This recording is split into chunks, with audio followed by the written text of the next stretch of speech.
she tried it through love bombing, but also through understanding that something had been transmitted, a poison really, had been transmitted down the generations in her family. And look at any family, you'll find that in all families, that to some extent that will have happened. Once she understood that, she was able to change her behaviour. So parenting classes need to help parents to also talk about their own personal histories, I think. Well, I think I actually tried your love bombing without even knowing what it was. Did you? This summer, my daughter found herself in a minority of one amongst a group of boys when we were away. And so I said, oh, well, I'll take you out for dinner and we can have a nice dinner, just, two girls together. But that's stretching it on my part, obviously. But and it was so funny because we went out for dinner and we sat down and I was quite nervous. I felt like I was on a date or something. It's been so long since I've just been on my own with my daughter, with none of the other family sort of cluttering up the environment. And she arrived almost with an agenda. She started out with the request for less parental arguments to go on in front of her and her brother. She discussed my attitude to her time on the iPad and why I was wrong and she was right and why it was educational. and she finished with a plea for me to bring forward the date that she could have her ears pierced. and that concluded the dinner. But the interesting thing, actually, truly, in relation to what Oliver's saying is that for at least 3 weeks afterwards, there were beneficial effects in terms of how she and I related to each other, and we definitely started to discuss things in a much less confrontational way as a result. So, Penny? Well, children, of course, you're teaching them to take control of their lives from very early age. Even when you've got children having tantrums at 3 about what they're going to wear to school. The easiest way is you take out 2 outfits the night before, you put them on the bed, you decide, darling, which one you're going to wear. You've immediately empowered the child. It's very unlikely they're going to say, I don't want to wear either of those, I'm going to go back and get my party dress.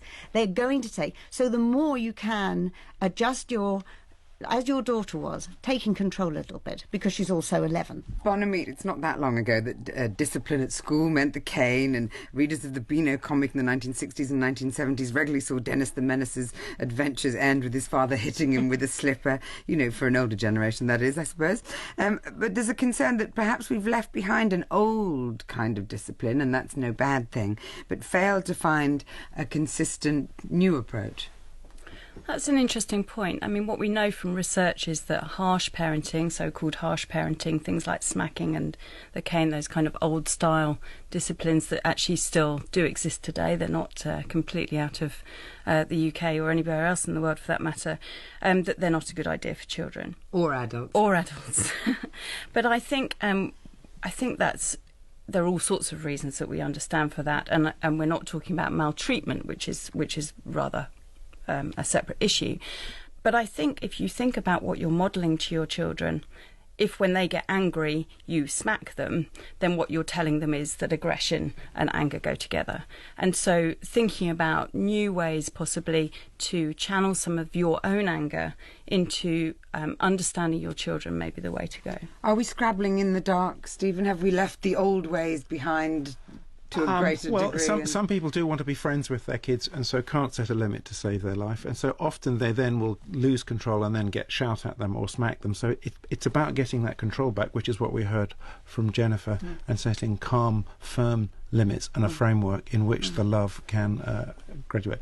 And just finally, perhaps one tangible tip from all of you for breaking the impasse with a child whose behaviour needs to improve. One practical tip for the desperate parent out there listening. Can I start with you, Bonamy?